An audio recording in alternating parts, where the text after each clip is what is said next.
Hello बच्चों, welcome back to my channel. कैसे हैं आप सब लोग। बिहार में जो जूनियर अकाउंट क्लर्क का एग्जाम होने वाला है, तो उसकी प्रिपरेशन मैं आप सब लोग को करा ही रही थी। तो उसमें जो इम्पोर्टेंट प्रैक्टिस सेट थे, जिसमें कि बहुत ही इंपॉर्टेंट क्वेश्चंस हैं, और आज की वीडियो में भी काफी इंपॉर्टेंट क्वेश्चंस रहने वाले हैं। जो न्यूमेरिकल हैं वो बहुत अच्छे न्यूमेरिकल मैंने इस वीडियो में इंक्लूड किए हैं, तो लास्ट तक वीडियो को देखिएगा जरूर से। और अगर कोई मैंने क्वेश्चन जो पूछा है उसका भी आंसर आप लोग जरूर से करिएगा। बहुत से बच्चे आंसर नहीं करते हैं, आंसर जरूर क्या करिए, इससे आपको अपनी प्रैक्टिस का आइडिया लग जाता है कि कैसे प्रैक्टिस आपकी है। इसके अलावा अलग से आप लोग मुझे कमेंट करिए कि अलग अलग सब्जेक्ट वाइज आप लोग अगर इसकी सीरीज चाहते हैं, कि सब्जेक्ट वाइज जितने भी इसमें पूछे जा रहे हैं टॉपिक्स जो अलग अलग हैं, अलग अलग सब्जेक्ट से कॉमर्स के ही रिलेटेड हैं, तो अगर उसकी सीरीज आप लोग चाह रहे हैं तो आप लोग मुझे कमेंट कर दीजिएगा। तो एक अलग से सीरीज इसके लिए मैं लेकर के आप लोग के लिए आऊंगी, जिसमें 100 क्वेश्चन की इस तरह से रहेगी, तो जिससे कि आपका पूरा सब्जेक्ट कवर हो जाएगा। तो अगर इस तरह से भी वीडियो आप चाह रहे हैं तो मुझे कमेंट कर दीजिएगा, तो मुझे आइडिया लग जाएगा कि आपको किस तरह से वीडियोस चाहिए हैं। तो आज की वीडियो में आज नए क्वेश्चन स्टार्ट करते हैं। और अगर अभी तक चैनल को सब्सक्राइब नहीं किया जिन बच्चों ने, जरूर से कर लीजिए और वीडियो को लाइक भी कर दीजिएगा। फर्स्ट क्वेश्चन लेते हैं इसमें। स्टेटमेंट इज बेस्ड अपॉन, रोकड़ प्रभाव विवरण आधारित होता है। तो यहाँ पर पूछ रहा है कि जो कैश फ्लो स्टेटमेंट होता है, यहाँ पर थोड़ा सा रह गया है, यहाँ पे लिख लीजिएगा स्टेटमेंट ऑफ कैश फ्लो। जो स्टेटमेंट ऑफ कैश फ्लो होता है वो किस पर बेस्ड होता है, ये क्वेश्चन आपसे पूछ रहा है। Accrual basis of accounting, cash basis of accounting, both A and B, none of the above. ये आपका इससे रिलेटेड क्वेश्चन नहीं है कैश फ्लो से। ये आपसे ये पूछ रहा है कि किस जो अकाउंटिंग आपके प्रिंसिपल्स होते हैं, कॉन्सेप्ट होते हैं, उनसे रिलेटेड क्वेश्चन है ये, कि किस पर बेस्ड होता है। तो सिंपल सी बात है, कैश फ्लो केवल उन्हीं चीजों को शामिल किया जाता है जो ऑलरेडी कैश में आपको या तो रिसीव हो चुकी है या आप पेमेंट कर चुके हैं। तो कैश बेसिस ऑफ अकाउंटिंग से रिलेटेड होता है। एक आंसर होगा ऑप्शन बी। अक्रूअल बेसिस में क्या रहता है, ये उपार्जित में होता है कि जैसे आपने सेल कर भी दी, आपने सेल कर दी है लेकिन उसका अमाउंट आपको अभी रिसीव नहीं हुआ, लेकिन सेल हो चुकी है। जो कस्टमर था उसको रिसीव हो चुका है, कस्टमर को वो जो भी प्रोडक्ट है, जो भी चीजें आपने सेल करी, गुड्स हैं, वो रिसीव हो गए हैं, तो वहां पर हम उसको शामिल कर लेते हैं। ये आपका अक्रूअल बेसिस ऑफ अकाउंटिंग होता है। तो क्लियर हो गया होगा आपको। तो यहाँ पर एक आंसर हो जाएगा ऑप्शन बी। चलिए नेक्स्ट क्वेश्चन लेते हैं।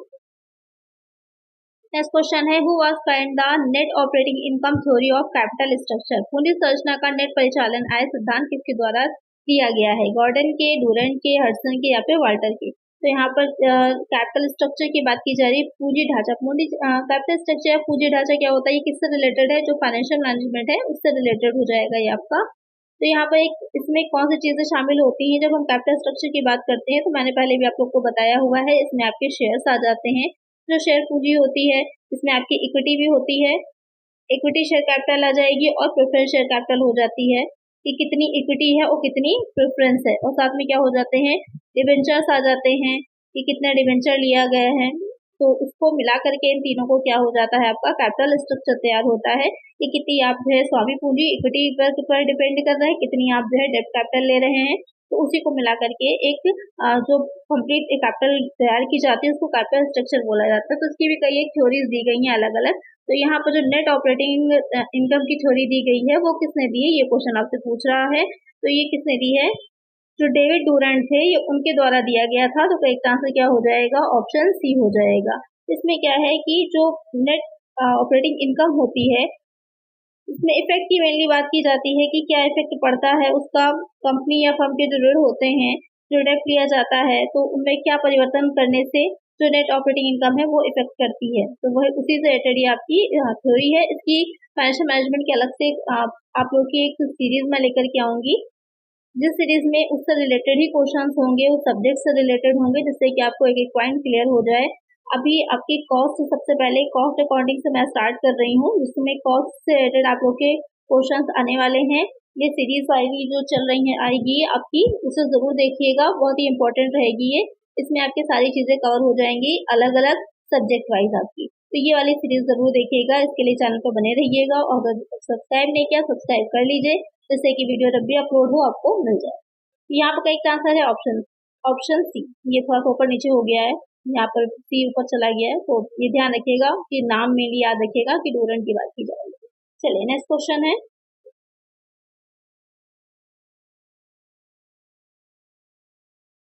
फॉर्मूला फॉर ऑपरेटिंग लीवरेज, यानी कि कह रहा है कि परिचालन लीवरेज का सूत्र क्या होता है, फॉर्मूला आपसे पूछ रहा है। ऑपरेटिंग आपकी जो लिवरेज होता है ये भी किससे रिलेटेड है, ये भी आपका फाइनेंशियल मैनेजमेंट से रिलेटेड है। लिवरेज की जब हम बात करते हैं तो ये भी आपके कितने तरह का होते हैं, जो लिवरेज वाले होते हैं ये आपके 3 तरह के रहते हैं। तो ध्यान में रखिएगा, यहाँ पर मैं शॉर्ट में थोड़ा सा समझा देती हूँ, आप उसकी जो सीरीज आएगी वहाँ अच्छे से डिटेल में समझ लीजिएगा।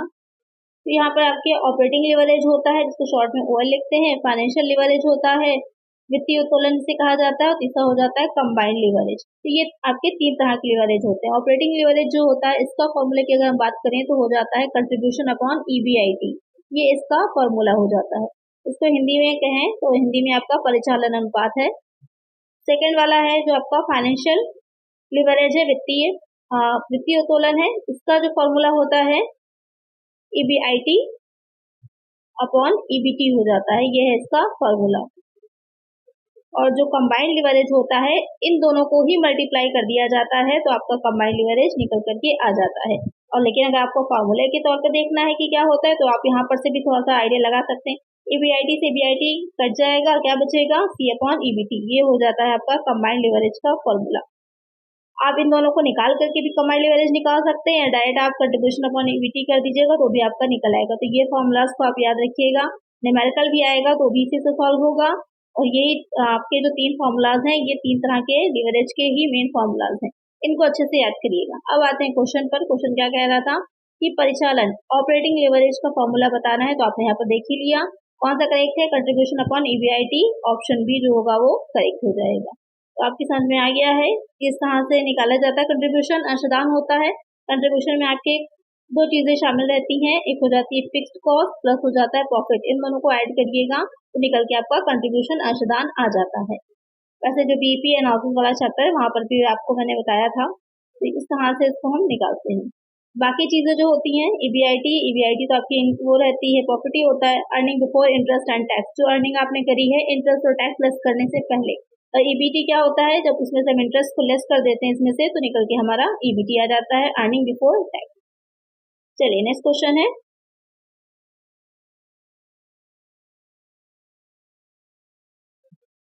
Which one of the following is not a non cash item, इसमें से कौन सा आपका गैर रोकड़ मद नहीं है। यहाँ पर कह रहा है कि नॉन कैश आइटम नहीं है, नॉट लगा है, क्वेश्चन पे ध्यान दीजिएगा। इस तरह के क्वेश्चन की जब लैंग्वेज आती है तो वहाँ पर बच्चे बहुत कंफ्यूज हो जाते हैं।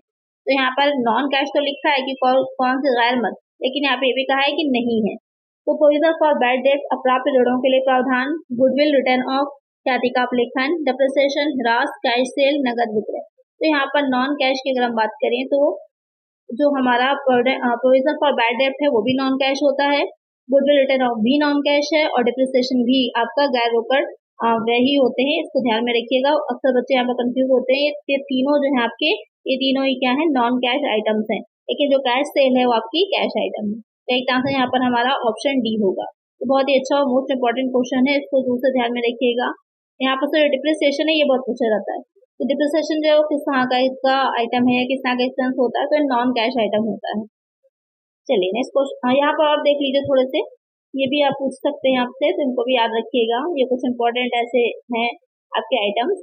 संपत्तियों पर हिरास जो भी हमने देखा ही, गुडविल हो जाएगी, रिटर्न ऑफ जो भी हम प्रोविजन कर रहे हैं, जो प्राप्य यानी कि ऐसे प्रोविजन, ऐसे ऋण जो कि हमको प्राप्त नहीं होंगे उसके लिए, लेनदारों पर छूट का प्रावधान, जो भी हम डेटर्स को या क्रेडिटर्स को किसी भी तरह का डिस्काउंट देते हैं उसके लिए अगर प्रोविजन कर रहे हैं वो भी यहाँ पर आपका नॉन कैश आइटम में आता है। चलिए नेक्स्ट क्वेश्चन है, high financial leverage is a blessing when, उच्च वित्तीय उत्तोलक तब अच्छा माना जाता है जब the earnings are more than the cost of डेब्ट, आय ऋण पूंजी की लागत से अधिक होगी, earnings are less than the cost of डेब्ट, आय ऋण पूंजी की लागत से कम होगी, earnings equal the cost of capital, आय पूंजी की लागत के समान हो, देयर इज इन्फ्लेशन, मुद्रा प्रसार की स्थिति है। ये आपको क्वेश्चन पहले समझ लीजिए, high inflation leverage is a blessing when. यहाँ पर कह रहा है कि हाई फाइनेंशियल लिवरेज जो होता है, यानी कि वित्तीय उत्तोलक, अभी हमने इसका फॉर्मूला देखा ही था, वित्तीय उत्तोलक का क्या फॉर्मूला था इसको निकालने का, ईबीआईटी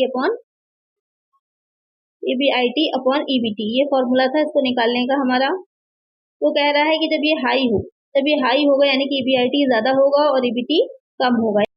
तो हाई फाइनेंशियल लिवरेज में रहता है कि जब इनकम जो होती है, जब आपकी अर्निंग होती है are more than the cost of डेब्ट, यानी कि जो भी आपने ऋण पूंजी ली है, डेब्ट आपने लिया है, उससे ज्यादा आपको अर्निंग हो रही है, तो उस स्थिति को क्या कहा जाता है? हाई फाइनेंशियल लिवरेज कहा जाता है।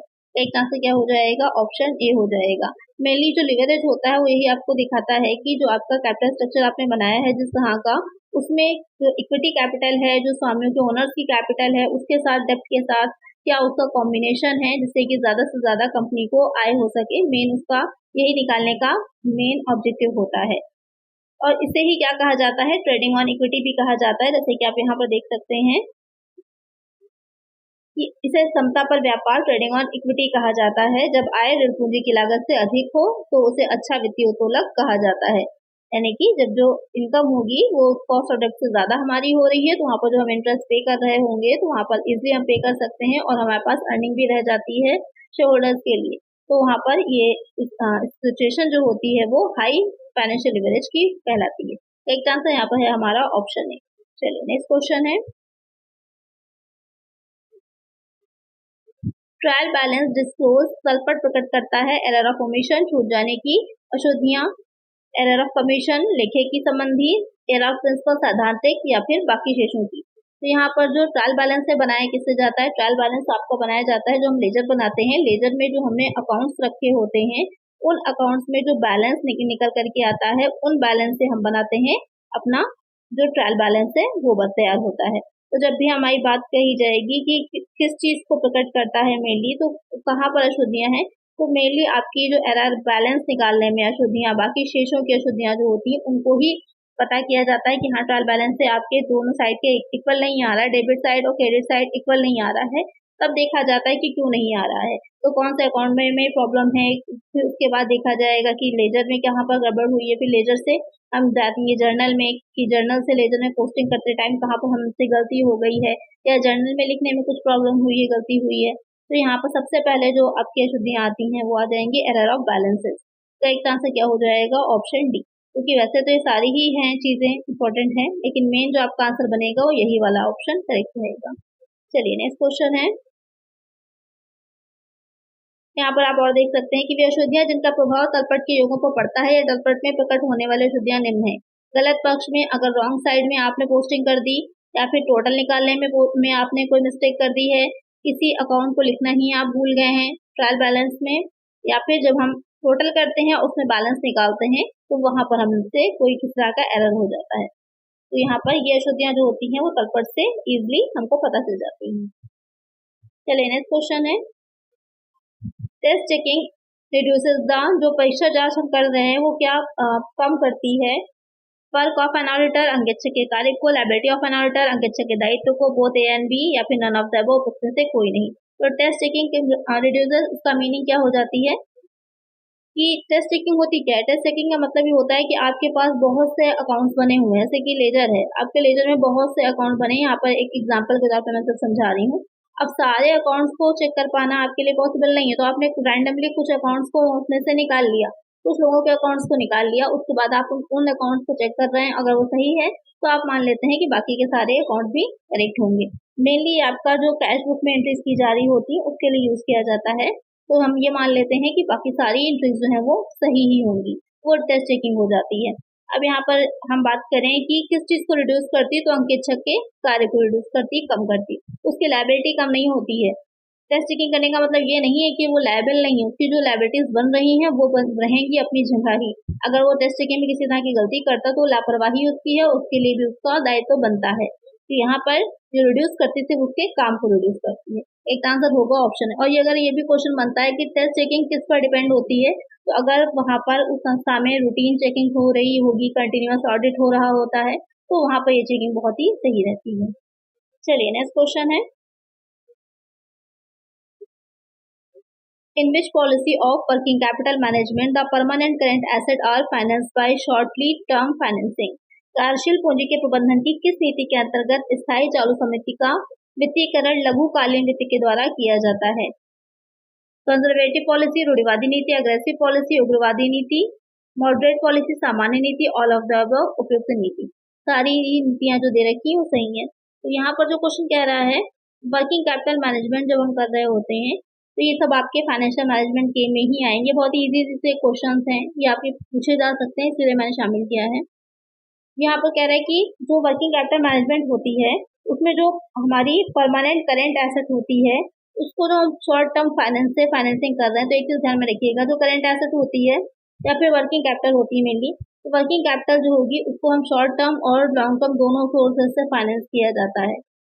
लॉन्ग टर्म से भी करते हैं कुछ कभी कभी, और जो शॉर्ट टर्म है उससे तो किया ही जाएगा, क्योंकि वर्किंग कैपिटल होती है मेनली आपकी शॉर्ट टर्म से रिलेटेड है। तो यहाँ पर कह रहा है कि कौन सा उसका मेथड होता है, तो आपकी एग्रेसिव पॉलिसी कहलाती है। एक आंसर क्या हो जाएगा, ऑप्शन बी हो जाएगा। चलिए नेक्स्ट क्वेश्चन है, रोकड़ बही के अनुसार अनुकूल शेष का अर्थ है debit balance as per cash book, debit balance as per passbook, credit balance as per cash book, none of the above. बहुत ही इजी क्वेश्चन है, कई बार मैंने आपको रिपीट कराया है ये क्वेश्चन कि जो कैश बुक होती है उसके अकॉर्डिंग अगर फेवरेबल बैलेंस आ रहा है, इंग्लिश में नहीं तो ध्यान में रखिए कि कैश बुक का अगर आपका फेवरेबल बैलेंस आ रहा है तो वहां पर क्या कहा जाएगा, ये क्वेश्चन आपसे पूछ रहा है। जो बच्चे इंग्लिश से हैं उनको ध्यान में रखने के लिए मैंने इंग्लिश में लिख दिया है। तो यहाँ पर क्या हो जाता है, वो debit balance as per cash book, क्योंकि मैंने पहले ही बताया था कि जो कैश बुक होगी उसमें आपका मेनली डेबिट बैलेंस ही रहता है। मेनली क्या यही माना ही जाता है कि हमेशा उसका डेबिट बैलेंस ही रहेगा, क्योंकि रिसीट साइड बड़ा रहता है और डेबिट साइड क्या होता है, रिसीट साइड होता है। चलिए नेक्स्ट क्वेश्चन है, ये आपका एक न्यूमेरिकल क्वेश्चन है, देखते हैं क्या पूछा गया है इसमें। The cost of asset is 60,000, the scrap value will be 25% at the end of 10 year. If straight line method of depreciation is followed, the rate of depreciation is. संपत्ति की लागत 60,000 है, 10 वर्षों के अंत में स्क्रैप मूल्य 25% होगा। यदि मूल ह्रास की सीधी रेखा विधि का पालन किया जाता है तो मूल ह्रास की दर क्या होगी, 7.5%, 9%, 10%, 15%। यहाँ पर आपसे ये नहीं पूछा है कि डिप्रिसिएशन कितना होगा, यहाँ पर आपसे पूछा है डिप्रिसिएशन का रेट क्या होगा। क्वेश्चन थोड़ा सा ध्यान दीजिएगा, यहाँ पर डिप्रिसिएशन नहीं पूछा, डिप्रिसिएशन का रेट आपको निकालना है, तो उसके लिए पहले हमको डिप्रिसिएशन निकालना होगा। कैसे निकालेंगे, तो यहाँ पर सबसे पहले डिप्रिसिएशन निकालने के लिए जो उसका फॉर्मूला होता है, कॉस्ट ऑफ एसेट, जो भी आपकी एसेट होती है उसकी लागत हो जाएगी, माइनस हो जाती है स्क्रैप वैल्यू, क्योंकि आपके क्वेश्चन में 25% बताई गई है। अपॉन में क्या आ जाता है, जो उसकी लाइफ साइकिल होता है वो आ जाता है, उसकी एस्टिमेटेड लाइफ आ जाती है कि कितनी उसकी एस्टिमेटेड लाइफ है। जैसे कि आपके क्वेश्चन में यहाँ पर बताई हुई है, कितनी दे रखी है, 10 ईयर्स की दे रखी है। अब क्वेश्चन को हम सॉल्व करते हैं। सबसे पहले कॉस्ट ऑफ एसेट कितनी है, 60,000 लिख लीजिए यहाँ पर। माइनस में क्या आ जाएगा, माइनस में 25% स्क्रैप वैल्यू आ जाएगी। 60,000 का 25% यहाँ पर निकाल लेते हैं। 60,000 का 25% निकालेंगे, कितना आ जाएगा। तो जब इस आगे क्वेश्चन आया, आप लोगों को अगर नहीं कैलकुलेशन आती है जल्दी से करना, तो 25 से करिएगा, 4 टाइम जाएगा, 4 से करिएगा 60,000 को, तो कितनी बार जाएगा, एक बार जाएगा, 20 हो जाएगा, 5 टाइम चला जाएगा, 15,000 आ जाएगा। इस तरह से क्या करिए, जल्दी हो जाता है। अपॉन में आ जाएगा 10। अब इसको हम सॉल्व कर लेंगे, सॉल्व करेंगे तो क्या आ जाएगा, यहाँ पर 0 0 आएगा, 5 आ जाएगा, 5 में से बन जाएगा 45 आ जाएगा, अपॉन में 10 आ जाएगा। अभी क्या निकल करके आ गया हमारा 4500, ये निकल करके हमारा डिप्रिसिएशन आया है। अब इस डिप्रिसिएशन से हम क्या निकाल लेंगे, रेट निकाल लेंगे, रेट निकालेंगे, रेट ऑफ डिप्रिसिएशन। अब रेट ऑफ डिप्रिसिएशन कैसे निकालना है, ऊपर क्या होगा, डिप्रिसिएशन रख दीजिए जो भी आपने निकाला था, अपॉन में क्या आ जाएगा, अपॉन में आ जाएगी लाइफ जो उसकी है, कितनी दे रखी है, 60,000 की, वो लाइफ आ जाएगी, इनटू क्या हो जाएगा, इनटू हमारा 100 हो जाएगा, क्योंकि परसेंट में निकलता है डिप्रिसिएशन, तो आपका जो रेट होता है वो परसेंटेज में निकलेगा, तो यहाँ पर इनटू 100 करें। अब इसको सॉल्व कर लीजिए, 0 से 0 चला जाएगा। अब 6 से हमको 45 को डिवाइड करना है, तो यहाँ पर सबसे पहले कितनी बार जाएगा, 7 टाइम जाएगा, पॉइंट लगाएंगे तो यहाँ पर 0 बढ़ेगा, 30 हो जाएगा। उसके बाद कितनी बार जाएगा, 5 टाइम चला जाएगा, तो यहाँ पर करेक्ट आंसर हमारा ऑप्शन ए आ जाएगा, 10.5%। तो इस तरह से सॉल्व किया जाएगा। अगर आपका क्वेश्चन में आपसे डिप्रिसिएशन ना पूछा हो, रेट डिप्रिसिएशन का निकालना पूछा हो, किस मेथड से निकाला गया है, ये स्ट्रेट लाइन मेथड जो है उससे निकाला गया है, सीधी जो मूल्य पद्धति होती है, मूल्यह्रास की सीधी रेखा विधि, उससे निकाला गया है ये। तो इसको बहुत अच्छा क्वेश्चन है, इंपॉर्टेंट क्वेश्चन है, याद रखिएगा। स्क्रीनशॉट चाहे तो ले लीजिए, जिससे कि आप बाद में जब एग्जाम टाइम में इसको रिवाइज कर सकें इजली। बहुत अच्छा क्वेश्चन है। आई होप आपको अच्छे से समझ में भी आ गया होगा। तो एक आंसर है यहाँ पर हमारा ऑप्शन ए। चलिए नेक्स्ट क्वेश्चन लेते हैं।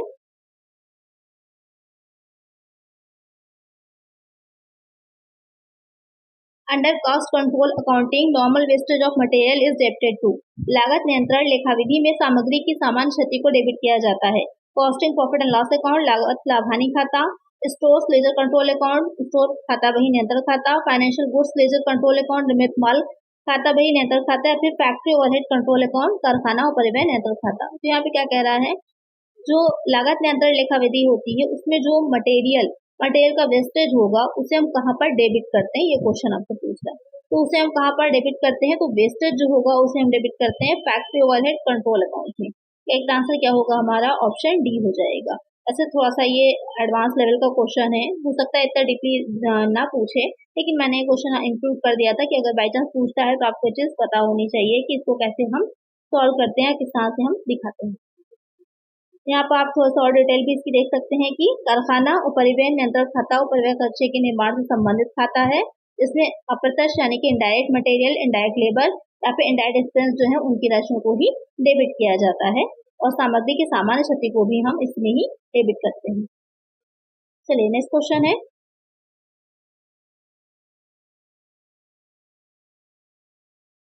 Under which act audit is compulsory. कौन से अधिनियम के अंतर्गत जो अंकेक्षण होता है वो अनिवार्य होता है, कंपल्सरी होता है। Partnership act 1932, Indian companies act 2013, both A and B, none of the above. यहाँ पर जो ऑडिट कंपल्सरी होगा वो आपका होता है इंडियन कंपनीज एक्ट 2013। ये जो एक्ट होगा ये बहुत इंपॉर्टेंट है। अगर ये भी आपसे पूछा जाता है कि जो पार्टनर्स होते हैं उनकी संख्या कहाँ पर बताई गई है, कम है, या फिर जो कंपनी है उसमें मैक्सिमम या मिनिमम मेंबर्स बताए गए हैं, तो किसके क्या अकॉर्डिंग है, तो वो कंपनीज अधिनियम में ही बताए गए हैं, इसको ध्यान में रखिएगा। एक आंसर हो जाएगा ऑप्शन बी। चलिए नेक्स्ट क्वेश्चन है, the two basic measures of liquidity are. तरलता के मापन की दो मुख्य माप हैं, stock and debtor turnover ratio, स्कंद तथा देनदार आवर्त अनुपात, current ratio and operating ratio, चालू अनुपात तथा परिचालन अनुपात, current ratio and liquid ratio, चालू अनुपात तथा तरल अनुपात, cost profit and net profit ratio, सकल लाभ तथा शुद्ध लाभ अनुपात। तो क्वेश्चन क्या कह रहा है कि जो लिक्विडिटी होती है, तरलता क्या होगी, तरलता का मीनिंग हो जाता है कि आप पास ज्यादा से ज्यादा कैश या फिर कैश के इक्विवेलेंट, जिसको क्या तुरंत ही कैश में चेंज कर सके, इस तरह का कितना आपके पास अवेलेबल है तरलता, उसको मापने के लिए, उसको मेजर करने के लिए कौन से जो आपके रेशियोज होते हैं वो इंपॉर्टेंट होते हैं, टू बेसिक। तो कौन से हो जाते हैं, तो ये आपके लिक्विडिटी रेशियो ही कहलाते हैं, करंट रेशियो और लिक्विड रेशियो, ये लिक्विडिटी रेशियो ही होते हैं। कैसे निकालना है आपको पता है, कई बार मैं आप लोग को सिखा भी चुकी हूँ कि लिक्विड रेशियो कैसे निकलता है, करंट रेशियो कैसे निकलता है। तो आपको करेक्ट आंसर क्या हो जाएगा हमारा, ऑप्शन सी होगा। ऑपरेटिंग रेशियो इज संचालन अनुपात है, प्रॉफिटेबिलिटी रेशियो लाभदायकता अनुपात है, एक्टिविटी रेशियो क्रियाशीलता अनुपात है, सॉल्वेंसी रेशियो शोधन क्षमता अनुपात है, नन ऑफ द अबव, उसमें से कोई नहीं। तो यहाँ पर ऑपरेटिंग रेशियो संचालन अनुपात जो होता है वो किस तरह का रेशियो होगा, ये क्वेश्चन आपसे पूछ रहा है। तो कई तरह के रेशियोज होते हैं, ये नाम आपने देख ही लिए हैं कि प्रॉफिटेबिलिटी रेशियो होता है। प्रॉफिटेबिलिटी में क्या होता है, कौन कौन से रेशियो आते हैं, तो यहाँ पर आपका नेट प्रॉफिट रेशियो आ जाता है, साथ में आ जाता है ग्रॉस प्रॉफिट रेशियो आता है, यहाँ पर रिटर्न ऑन प्रॉपर्टीज फंड आता है, रिटर्न ऑफ कैपिटल एम्प्लॉयड आता है, इस तरह के आते हैं जो आपके प्रॉफिटेबिलिटी रेशियोज कहलाते हैं। एक्टिविटी रेशियो है, उसी में ही आपका ऑपरेटिंग रेशियो भी आता है, इसको भी ध्यान रखिएगा। ऑपरेटिंग रेशियो या फिर नेट ऑपरेटिंग रेशियो दोनों ही इसी का ही हिस्सा होते हैं प्रॉफिटेबिलिटी रेशियो का, तो करेक्ट आंसर हमारा ऑप्शन ए है। एक्टिविटी रेशियो क्रियाशीलता अनुपात होते हैं, इसमें आ जाता है आपका स्टॉक टर्नओवर रेशियो आता है। आप लोग कहिए तो इस पर एक सारे रेशियोज जो हैं एक बार मैं आप लोग को पढ़ा दूं, जिससे कि आपको सारी चीजें क्लियर हो जाएं। क्लासेस में ही वीडियो ऐड हो जाएगी, तो सारे रेशियोज एक साथ आप सारे फॉर्मूलाज वहां पर देख लीजिए कि कौन कौन से फॉर्मूलाज होते हैं, जिससे कि आपको क्लियर हो जाएगा। तो कमेंट करिएगा अगर इस पर आपको एक वीडियो अलग से चाहिए है तो। स्टॉक टर्नओवर हो जाएगा यहाँ पर, इसमें आ जाता है। इसके अलावा और भी काफी रेशियोज हैं जिसका हिस्सा होते हैं। सॉल्वेंसी रेशियो में हो जाएगा आपका कैपिटल गियरिंग रेशियो आ जाता है, यहाँ पर डेट कैपिटल रेशियो आ जाता है, इसमें तो ये सॉल्वेंसी हो जाता है। यहाँ आपका एक आंसर हमारा हो जाएगा ऑप्शन है। चलिए नेक्स्ट क्वेश्चन है, ये भी आपका एक न्यूमेरिकल क्वेश्चन है, इसमें क्या निकालना है। If sales are 3 lakh, gross profit is 1/3 on cost, purchases are 2,50,000 and the closing stock is 50,000. तो ओपनिंग स्टॉक विल बी, यहाँ पर आपको क्या निकालना है, ओपनिंग स्टॉक की, यहाँ पर ओपनिंग स्टॉक नहीं दे रखा, आपको उसकी वैल्यू निकालनी है कि क्या होगी, आपको उसकी वैल्यू निकालनी है कि क्या होगी। कैसे निकालना है, तो क्वेश्चन में आपको सेल बता रखी है, सेल से हम पहुंचेंगे कॉस्ट ऑफ गुड्स सोल्ड तक, क्योंकि यहाँ पर कॉस्ट हमें पता होनी चाहिए निकालने के लिए, क्योंकि हमें क्या क्या चीजें गिवन है, परचेज दे रखा है, क्लोजिंग स्टॉक दे रखा है। अगर हम जो है निकाल लेंगे कॉस्ट ऑफ गुड्स सोल्ड तो हम इजीली निकाल सकते हैं, तो उसके लिए हमको प्रॉफिट पता होना चाहिए, सबसे पहले हमको प्रॉफिट तक पहुंचना है। तो सेल दे रखी है हमारे क्वेश्चन में, यहाँ पर इसको ध्यान से समझिएगा कि ग्रॉस प्रॉफिट निकालने के लिए 1/3 दे रखा है कॉस्ट का, कॉस्ट का 1/3 है, ये एक हो गया हमारा प्रॉफिट जो कि क्वेश्चन बता रहा है, और 3 हो गई हमारी कॉस्ट। तो यहाँ पर अगर हम इन दोनों को जोड़ दें, ये प्रॉफिट को और कॉस्ट को, तो क्या बनती है, सेल बनती है। सेल क्या हो गई हमारी, 4 हो गई। यहाँ तक कितना समझिएगा कि सेल क्या हो गई हमारी, 4 हो गई।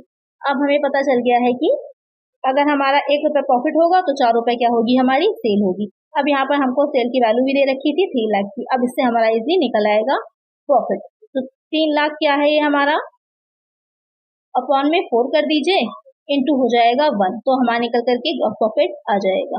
डिवाइड कर दीजिए, कितना आएगा, 7 टाइम्स जाएगा, उसके बाद 2 टाइम्स जाएगा, 75,000 हमारे निकल करके ग्रॉस प्रॉफिट आ गया। बहुत से तरीके होते हैं निकालने के, अब इसको सॉल्व करने जाते हैं आप तो आपका 33.33 में आ जाता, तो उसके बाद आप तो और कंफ्यूज हो जाते हैं कि इसे कैसे सॉल्व करना है। ये सबसे इजी मेथड है, बस इसको तोड़कर समझ लीजिए, आपको इजी समझ में आ जाएगा कैसे निकालना है। ग्रॉस प्रॉफिट हमारा 75,000 हमको पता चल गया।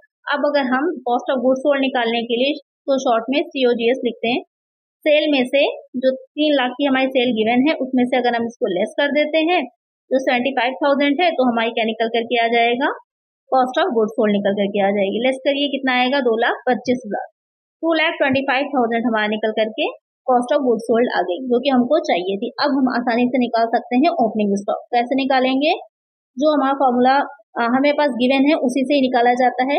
तो यहाँ पर वैसे तो आप लोग का जो मेथड होता है, अभी मैं उसको भी बता दूंगी, जो निकालने का तरीका होता है आपका कि कॉस्ट ऑफ गुड्स सोल्ड तक कैसे पहुंचना, उसी को थोड़ा सा चेंज करके यहाँ पर हमको निकालना होगा। तो हम जो हमारे पास purchases cost of goods sold निकल करके आई है, उसमें हम ऐड कर देंगे जो हमारा क्लोजिंग स्टॉक है उसको, और लेस कर देंगे उसमें से हम परचेज अपना, तो हमारा निकल करके क्या आ जाएगा, ओपनिंग स्टॉक आ जाएगा। तो यहाँ पर 2,25,000 है, लिख लीजिए, प्लस हमारा क्लोजिंग स्टॉक क्वेश्चन में गिवन है कितना, 50,000 का लिख लेंगे, उसमें से लेस हम कर देंगे परचेज जो क्वेश्चन में गिवन है 2,50,000 का। तो निकल के हमारा, अब इसको सॉल्व करेंगे तो कितना आएगा, इसको ऐड करिएगा तो कितना आ जाएगा, इसको ऐड करने पे आ जाएगा आपका 2,75,000, अब लेस करेंगे इसमें से 2,50,000 तो निकल करके हमारा आएगा 25,000, और यही 25,000 क्या है, हमारी ओपनिंग स्टॉक है। तो एक आंसर हमारा ऑप्शन ए हो जाएगा। तो इस तरह से निकाला जाता है। जब भी क्लोजिंग स्टॉक निकालने को कहेगा, ये आपका फॉर्मूला होगा, इसको अच्छे से कहीं पर अलग नोट कर लीजिए। और क्वेश्चन बहुत ही अच्छा था, थोड़ा सा बड़ा क्वेश्चन था, समझने वाला क्वेश्चन था। अच्छे से अगर आपने समझा होगा तो आपको अच्छे समझ में आ गया होगा कि कैसे हमें निकालना है।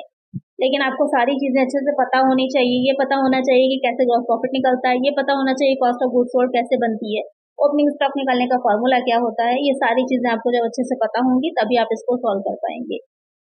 तो आई होप आपको समझ में आ गया होगा कि इस तरह का अगर क्वेश्चन आएगा आपके एग्जाम में तो आपको कैसे सॉल्व करना है। वैसे आपको इससे 3 चीजें निकलना आ गई, ग्रॉस प्रॉफिट निकालना आ गया, आपको कॉस्ट ऑफ गुड्स सोल्ड निकालना आ गई, और साथ में ओपनिंग स्टॉक भी निकालना आ गया।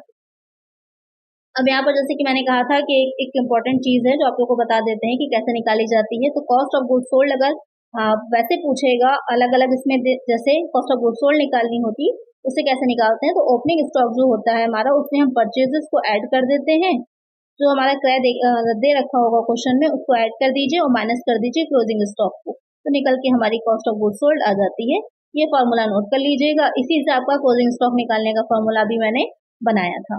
क्योंकि प्लस माइनस करना ही है, आपको ध्यान में रखना है कि किस तरफ चला जाएगा, दूसरा निकल करके बाहर आ जाएगा तो प्लस में जाएगा माइनस में जाएगा। बस इसी को ध्यान में रख करके आप इसमें से सारी चीजें निकाल सकते हैं। ओपनिंग स्टॉक भी निकाल सकते हैं, परचेज भी, और क्लोजिंग स्टॉक भी, और साथ में कॉस्ट ऑफ गुड्स सोल्ड भी निकाल सकते हैं। तो अच्छे से इसको नोट कर लीजिएगा और लर्न भी कर लीजिएगा। अगर अच्छा लगा हो, आपको मेथड और समझ में आ गया हो, तो वीडियो को लाइक ज़रूर करिएगा और कमेंट कर दीजिएगा। चलिए नेक्स्ट क्वेश्चन लेते हैं। ऑडिट ऑफ पार्टनरशिप फर्म में साझेदारी फर्म का अंकेक्षण होता है कंपलसरी, वॉलेंट्री, ऑप्शनल, पीरियोडिकल। तो यहाँ पर जो पार्टनरशिप फर्म होती है उसका ऑडिट जो होता है वो कंपलसरी नहीं होता, वो वॉलेंट्री होता है। अगर चाहे तो कराए, ना चाहे तो ना कराए। तो यहाँ पर जो पार्टनरशिप फर्म होगी उसका ऑडिट कंपलसरी नहीं होता, इस चीज को ध्यान में रखिएगा। और जो कंपनी अगर कह रहा है कि कोई कंपनी होती है तो उसका ऑडिट होगा, कंपलसरी हो जाता है। चलिए नेक्स्ट क्वेश्चन है।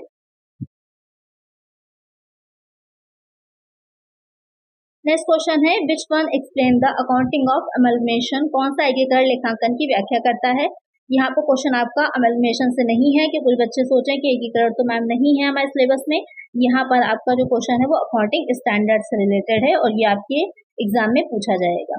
तो यहाँ पर कौन सा अकाउंटिंग स्टैंडर्ड है, यहाँ पर स्टैंडर्ड 6 है, 8 है, 10 है या फिर 14 है। तो यहाँ पर अमलमेशन का 14 है, ये सबसे ज्यादा पूछा जाने वाला क्वेश्चन है।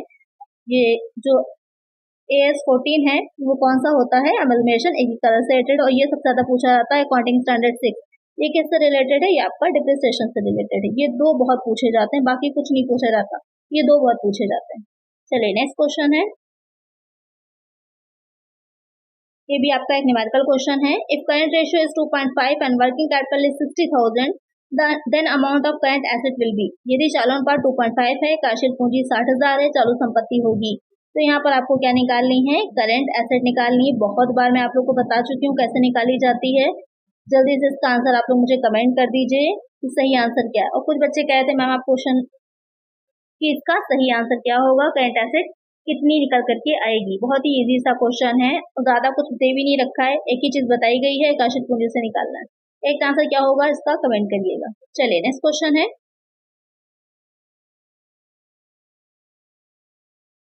मिनिमम वेजेस इज गारंटीड इन। न्यूनतम मजदूरी का आश्वासन रहता है, ये भी आपका कॉस्ट अकाउंटिंग में आता है। कॉस्ट अकाउंटिंग में आपको इससे रिलेटेड पूछा जा सकता है, वेजेस से related question. Rohan premium scheme में, इमर्सन एफिशिएंसी प्रीमियम स्कीम में, गैंट टास्क प्रीमियम स्कीम में, हाउस प्रीमियम स्कीम में। तो यहाँ पर जो क्वेश्चन कह रहा है कि जो न्यूनतम मजदूरी होती है यानी कि मिनिमम इतनी जो वेजेस होगी वो मिलनी ही मिलनी है, तो वो किसमें इसकी गारंटी रहती है, तो आपकी जो हाउस प्रीमियम स्कीम है वहां पर इसकी गारंटी रहती है। बहुत ज्यादा डीप में नहीं पूछेगा आपसे, इतना हाँ पूछ सकता है, या ये पूछ सकता है कि जो टाइम रेट मेथड है वो किसका है या पीस रेट मेथड किसका है। तो पीस रेट मेथड ही ज्यादा पूछता है और पीस रेट जो है वो यानी कि जितने बनाए गए हैं उसके अकॉर्डिंग ही आपको मिलेगा, पीस के अकॉर्डिंग, पर पीस के अकॉर्डिंग मिलती है। तो ये आपकी टेलर की दी हुई है, ये याद रखिएगा, ये पूछा जा सकता है क्वेश्चन आपसे। एक का आंसर हो जाएगा हमारा ऑप्शन डी। तो आज के वीडियो में बहुत ही इंपॉर्टेंट और अच्छे क्वेश्चन थे, आई होप आपको समझ में आ गए होंगे। न्यूमेरिकल बहुत ही अच्छे थे। अगर क्वेश्चन समझ में आ गए हो, वीडियो अच्छी लगी है, लाइक जरूर से कर दीजिएगा। अगर चैनल पर नए हैं और सब्सक्राइब नहीं किया है तो जल्दी से सब्सक्राइब कर लीजिए। चलिए मिलते हैं नेक्स्ट वीडियो में। Thank you.